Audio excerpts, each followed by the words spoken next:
ओम शांति। 11 जुलाई 2023 के ईश्वरी महावाक्य सुनते हैं। आज बाबा कहते हैं, मीठे बच्चे अंतर्मुखी बन पढ़ाई में तत्पर रहो, श्रीमत पर सदा चलते रहो तो तुम्हारी तकदीर बहुत ऊंच बन जाएगी। यह समय है अपनी तकदीर बनाने का। प्रश्न है, तुम बच्चों की ऊंची तकदीर कौन सी है जिसके आधार पर तुम सारे सृष्टि की तकदीर को जान लेते हो?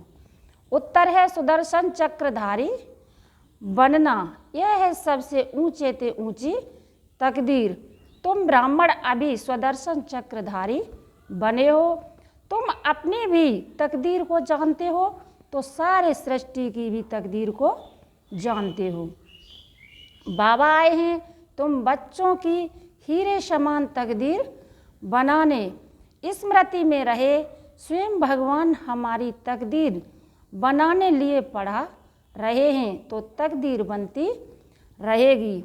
गीत है, आने वाले कल की तुम तकदीर हो। ओम शांति। बच्चों ने गीत के 2 शब्द सुने। सुनने से ही अपनी तकदीर का नशा चढ़ जाना चाहिए। यह अविनाशी नशा उतरना नहीं चाहिए। कोई मनुष्य साहूकार पद्मपति होते हैं तो उनको रात दिन नशा रहता है। हम बड़े धनवान जागीरवान हैं, नशा चढ़ता ही है संपत्ति का। तो बाप है तकदीर बनाने वाला, अभी तो तकदीर फूटी हुई है। कौड़ी मिसल तकदीर है, वह हीरे मिसल तकदीर है, यह तुम जज कर सकते हो। बेहद का बाप सम्मुख बैठ तकदीर बनाते हैं, सो तुम देखते हो जानते हो। परमपिता परमात्मा को देखते हो व जानते हो। बच्चे जानते हैं हम आत्मा हैं, भल आत्मा को देखते नहीं हैं, परंतु निश्चय है हम आत्मा हैं। स्टार मिसल हैं, भ्रकुटी के बीच में रहते हैं। इस समय तुम बच्चों को आत्म अभिमानी बनना है।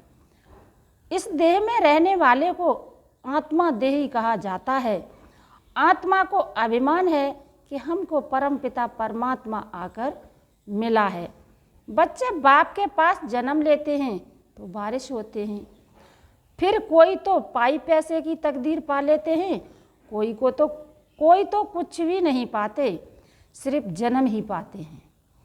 कोई हैं जिनके 5-6 बच्चे हैं, तलब नौकरी कम मिलती है तो समझते हैं हमारी तकदीर में यह था। औरों को देखते हैं उन्हों की तकदीर में कितने महल माड़ियाँ ताज व तख्त हैं। मनुष्य के तकदीर की वैरायटी है ना। तो अब तुम अपनी तकदीर को जानते हो कि किस तकदीर के लिए हम पुरुषार्थ कर रहे हैं। धन के लिए, सुख के लिए। मनुष्य पुरुषार्थ तो करते ही हैं। धनवान मनुष्य बीमार पड़ते हैं तो अच्छे अच्छे डॉक्टरों की दवाई करते हैं, समझते हैं धन से अच्छी दवाई होगी। तो धन की बात है ना। तुम बड़ी जबरदस्त तकदीर बनाते हो श्रीमत से। बच्चे जानते हैं बाबा ऊंच से ऊंच तकदीर बनाते हैं क्योंकि खुद ऊंच से ऊंच हैं। अब तुम उनके सम्मुख बैठे हो ना, माँ बाप के घर में बैठे हैं। कोई राजा रानी है तो समझते हैं हमने ऐसी कर्म किए हैं जो राजाई की तकदीर मिली है। अब तुम जानते हो हम जो यह लक्ष्मी नारायण का चित्र देखते हैं उन्होंने भी जरूर अगले जन्म में तकदीर बनाई है। तुमको यह बुद्धि मिली है, मनुष्यों की बुद्धि में यह नहीं आता। इतने धनवान मनुष्य हैं, उनको यह तकदीर कैसे मिली? कहेंगे पास्ट जन्म में ऐसे कर्म किए हैं जो इतना धनवान बने हैं। कर्मों का फल है ना, गाते भी हैं कर्मों की गति न्यारी है। मनुष्य पास्ट के कर्मों अनुसार ही भोगते हैं। अभी तुम बड़े ते बड़े लक्ष्मी नारायण के तकदीर की भेंट करते हो। यह जो सतयुग के मालिक बने उन्हों की ऐसी कर्म गति किसने बनाई जो विश्व के मालिक बने? तुम सारे चक्र को जान चुके हो। तुम ब्राह्मण अभी सुदर्शन चक्रधारी बने हुए हो। दूसरे ब्राह्मण तो सुदर्शन चक्रधारी नहीं होंगे, वह भी ब्राह्मण, तुम भी ब्राह्मण हो, परंतु तुम जानते हो कि हम हैं सच्चे ब्राह्मण, ब्रह्मा की मुख वंशावली। जरूर ब्रह्मा भी किसका बच्चा होगा? वह है शिव बाबा का बच्चा। शिव बाबा तो रचेता है, उसका कोई बाप नहीं। तो अब तुम्हारी तकदीर परमपिता परमात्मा बनाते हैं। बाप से ही तकदीर बनती है, काका, चाचा, मामा आदि से नहीं बनती। हाँ, कोई की बन सकती है अगर वह एडाप्ट करे तो। तुम बच्चों को भी एडाप्ट किया है ड्रामा अनुसार। कल्प पहले मुहापिक, उनसे ऊंचा कोई है नहीं। प्रजापिता ब्रह्मा को इतने बच्चे हैं ढेर के ढेर, उनको बाप से क्या वर्षा मिलता होगा। तुम समझते हो कि शिव बाबा है सभी आत्माओं का बाप और ब्रह्मा है सभी जीव आत्माओं का बाप। तुम इसमें भाई बहन हो जाते हो। बाप तो तुम बच्चों को कहते हैं, देखा तुम्हारी तकदीर कितनी ऊंची है, हम तुमको पढ़ाकर कितना तकदीरवान बनाता हूँ। बरोबर सतयुग आदि में श्री लक्ष्मी नारायण वह इन स्वर्गवासियों की राजधानी थी, कितनी उन्होंने ऊंच तकदीर बनाई है। यह तुम बच्चों की बुद्धि में राज है कि शिव बाबा ने ही उन्होंने ऊंच तकदीर बनाई थी। वह तकदीर भोग 84 जन्म पूरे किए, अब फिर वही तकदीर बना रहे हैं। यह तुम्हारी बुद्धि में ज्ञान है। ज्ञान सागर शिव बाबा के सिवाय कोई भी समझा न सके। ऐसा बाप कितना लवली है। बाप भी कहते हैं तुम भी लवली बच्चे हो।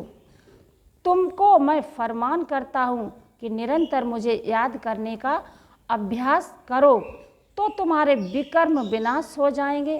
तुम जानते हो कि शिव बाबा अभी इस ब्रह्मा तन में सम्मुख हैं। बाप ने समझाया है, मैं तो सदैव निराकार हूँ, मेरा नाम शिव ही है। मैं साकार में आकर पुनर्जन्म नहीं लेता हूँ, अभी मैं आया हुआ हूँ। तुम जानते हो कौन बात कर रहा है?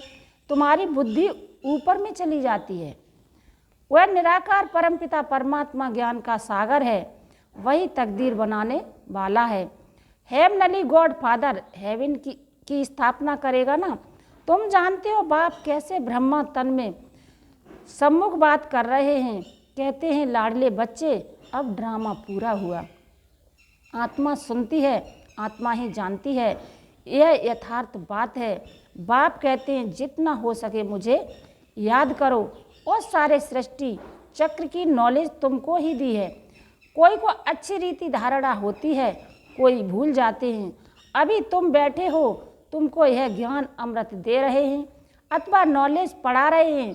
सम्मुख से बाबा बैठा है, वह जन्म मरण में नहीं आता। तुम्हारा तो जन्म बाई जन्म, नाम रूप देश काल बदलता जाता है। फीचर से सदैव न्यारे मिलते हैं। यह कितनी गुई सूक्ष्म बातें हैं। तुम्हारी आत्मा घड़ी घड़ी एक शरीर छोड़ दूसरा लेती है। यह समय जो तुम्हारा रूप है, दूसरे जन्म में यह नहीं रहेगा। एक न मिले दूसरे से, आत्मा एक शरीर छोड़ दूसरा लेती है तो उनकी एक्टिविटी, ख्यालात आदि सब बदल जाते हैं। आत्मा को कितना भिन्न भिन्न पार्ट बजाना पड़ता है। भिन्न नाम रूप देश काल एक्टिविटी से पार्ट बजाती है। एक्टिविटी भी बदलती जाती है, कभी राजा की कभी रंक की। ऐसे नहीं कभी कुत्ता बिल्ली भी बनेंगे, नहीं। अभी तुम जानते हो हम भविष्य में प्रिंस प्रिंसेस बनने के लिए पुरुषार्थ करते हैं। मनुष्य से देवता बन रहे हैं, यह मम्मा बाबा भी पुरुषार्थ कर रहे हैं। फिर भविष्य में जाकर लक्ष्मी नारायण बनेंगे। हम भी जितना अपनी तकदीर बनाने लिए पुरुषार्थ करेंगे उतना बहुत सुख मिलेगा। कितनी जबरदस्त कमाई है, वह तो करके अल्पकाल सुख के लिए पढ़कर इसी जन्म में बैरिस्टर आदि बनेंगे। दूसरे जन्म की बात ही नहीं। सो भी बने न भी बने, हो सकता है। तुम तो समझते हो कि हम भविष्य में स्वर्ग में जरूर जाएंगे, फिर वहाँ देवी देवता कहलाएंगे। यह कभी भूलना नहीं है कि बाप से हम स्वर्ग के ताउसी तख्त का वर्षा लेकर ही छोड़ेंगे, ऊंचते ऊंच बनकर ही दिखलाएंगे। गॉड फादर पढ़ाते हैं, वह भी तो बुद्धि में आता है। हम अच्छी रीति पढ़कर 21 जन्म के लिए अपनी प्रारब्ध बनाते हैं। इस समय जितना पुरुषार्थ करेंगे उतना ऊंच तकदीर बनाएंगे। वह तकदीर कल्प कल्प कायम रहेगी। इसलिए इस समय तकदीर के लिए अच्छा पुरुषार्थ करना चाहिए। बड़ी भारी तकदीर है, बहुत सुख है। भल यहाँ कोई के पास करोड़ हैं, परंतु पाई का भी सुख नहीं है। वहाँ तो बिल्कुल शांति आराम से प्रारब्ध भोगेंगे। यहाँ तो कितनी आफतें आती रहती हैं। थोड़े टाइम में बहुत देवाला निकालेंगे, मरते जाएंगे। वल इंश्योर करते हैं, परंतु इंश्योरेंस कंपनी भी क्या कर सकेगी। हिरोशिमा का क्या हाल हुआ, कितने आदमी मरे, इंश्योर कंपनी ने भी देवाला मारा। यहाँ भी ऐसे ही होगा, सब खत्म हो जाएंगे। इंश्योरेंस वाले किसको पैसा देंगे, कौन एक दो का दीवा जलाएंगे। मनुष्यों में अंधविश्वास कितना है, बड़े आदमी का शो करते हैं। ऋषि मुनियों को उनसे भी बड़ा समझते हैं। वल रिलीजन को नहीं मानते, परंतु सन्यासियों को नमन जरूर करते होंगे। साधुओं के आगे जाकर दंडवत प्रणाम करेंगे। साधु उनके आगे नहीं करेंगे, क्योंकि समझते हैं मैं ऊंच पवित्र हूँ। यह बाप तो कहते हैं, मेरे लाडले बच्चों, हम बच्चों को नमस्ते करते हैं। तुम तो हमारे सिर के मोर हो। तुम विश्व के मालिक बनेंगे, ब्रह्मांड के भी तुम मालिक हो। तुम डबल मालिक हो, मैं सिंगल सिर्फ ब्रह्मांड का मालिक हूँ।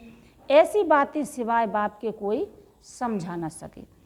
तो ऐसे बाप को कितना याद करना चाहिए, जिससे ऐसा वर्षा मिलता है। बाप कहते हैं, देखो कितने बच्चे यहाँ से होकर जाते हैं। फिर 6 मास में भी बाप को मुश्किल पत्र लिखते हैं। अरे प्राण देने वाले, प्राणों से प्यारे बाप को पत्र नहीं लिखते। स्त्री पुरुष एक दो को चिट्ठी लिखते हैं तो कहते हैं प्राणेश्वर फलाना। वास्तव में वह कोई प्राणेश्वर तो है नहीं। प्राणेश्वर तो एक ही बाप है, सभी प्राणों का ईश्वर। बाप एक है। वह कहते हैं प्राणेश्वर बच्चे, अर्थात प्राण बचाने वाले ईश्वर के बच्चे। बच्चे भी कहते हैं प्राणेश्वर बाबा, हमारे प्राण बचाने वाले बाबा। यहाँ से ही ये नाम निकला हुआ है। भारत में ही ऐसे प्राणेश्वर प्राणेश्वरी लिखते हैं, परंतु हैं नहीं। प्राणों का दान तो बाप ही देते हैं। बाप कहते हैं तुम मेरे बनते हो, तो फिर तुमको कोई दुख दे नहीं सकते। आत्मा को ही दुख मिलता है, आत्मा ही फील करती है। बाप कितना प्यार से समझाते हैं, याद भी उनको करती है, महिमा करती है। मम्मा को भी कितना याद करते हैं। जो बहुतों की अच्छी सर्विस करते हैं उनको कितना ऊंच मर्तबा मिलता है। फिर उनके बाद सेकंड नंबर में जो सर्विस में बाबा को फॉलो करते हैं, तुम्हें बहुत रहमदिल बनना है। जैसे बाबा ने हमको बनाया है, हम फिर औरों को बनावें। कितनी बड़ी प्रॉपर्टी की प्राप्ति है। स्वर्ग की राजधानी, वहाँ हम इतने साहूकार रहते हैं जो सोने हीरों के महल बनाएंगे। एक माया मच्छंदर का खेल भी दिखाते हैं। उसने देखा सोने की ईंटें पड़ी हैं, थोड़ी ले जाएं। तुम साक्षात्कार में स्वर्ग में हीरे जवाहरों के महल देखते हो, सोने की खानियाँ देखते हो, तो समझते हो थोड़ा ले जाएं। सूक्ष्म वतन में नहीं मिलता, सोना बैकुंठ में रहता है। तुम जानते हो वहाँ खानियों से हम विमानों में जाकर सोना भरकर ले आएंगे। सोने की बड़ी बड़ी ईंटें भी होती हैं। अभी भी बड़ों बड़ों के पास सोना तो पड़ा है ना। भारत को सोना चांदी तो जरूर रखना है। सबके पास बड़ी बड़ी गुफाएं बनी हुई हैं, जहाँ कोई लूट फूट न सके, आग जला न सके, तो वह सब भविष्य में तुम्हारे हाथ आ जाएगा। जिन एरोप्लेन आदि द्वारा अभी बॉम्ब आदि गिराते हैं विनाश के लिए, वही चीज़ें फिर सुख के लिए निमित्त बन जाएंगी। सतयुग में यह सब थी, फिर प्राय लोप हो गई, अब फिर बनी है। तुम जानते हो कैसे खानियों से जाकर ले आते हैं। खानियाँ सब नई हो जाती हैं, अभी तो पुरानी हैं। तो ऐसे तकदीर बनाने वाले बाप से पूरी तकदीर लेनी चाहिए, इसमें गफलत नहीं करनी चाहिए। बाप और वर्षे को याद करो। बाप कहते हैं एक में मोह लगाओ, स्वर्ग को याद करो। अच्छा, मीठे मीठे सिकी लदे बच्चों प्रति माता पिता बाप दादा का याद प्यार और गुड मॉर्निंग। रूहानी बाप की रूहानी बच्चों को नमस्ते हम सब रूहानी बच्चों की, रूहानी माता पिता बाप दादा को याद प्यार, और नमस्ते नमस्ते बाबा नमस्ते। धारणा के लिए मुख्य सार है। पहली पॉइंट है, अपनी ऊंच तकदीर बनाने में गफलत नहीं करनी है। श्रीमत पर अच्छी रीति चल, पढ़ाई के आधार से ऊंची तकदीर बनानी है। दूसरी पॉइंट है, प्राणेश्वर बाप की याद में रह, सबको प्राण दान देना है, सबके प्राण बचाने हैं, किसी को भी दुखी नहीं करना है। वरदान है, मालिकपन की स्थिति में रह, प्रकृति द्वारा सहयोग की माला पहनने वाले प्रकृति जीत भव। प्रकृति आप मालिकों का अब से आह्वान कर रही है। चारों ओर प्रकृति के तत्व हलचल करेंगे, लेकिन जहां आप प्रकृति के मालिक होंगे वहां प्रकृति दासी बन सेवा करेगी। सिर्फ आप प्रकृति जीत बन जाओ तो प्रकृति सहयोग की माला पहनाएगी। जहां आप प्रकृति जीत ब्राह्मणों का पांव होगा, स्थान होगा, वहां कोई भी नुकसान नहीं हो सकता। तूफान आएगा, धरनी हिलेगी, लेकिन बाहर सूली होगा और यहाँ कांटा। सभी आपके तरफ स्थूल सूक्ष्म सहारा लेने के लिए भागेंगे। स्लोगन है, अलौकिक सुख व मनरस का अनुभव करना है तो मन मनाभव की स्थिति में रहो। अच्छा, ओम शांति, ओम शांति, ओम शांति।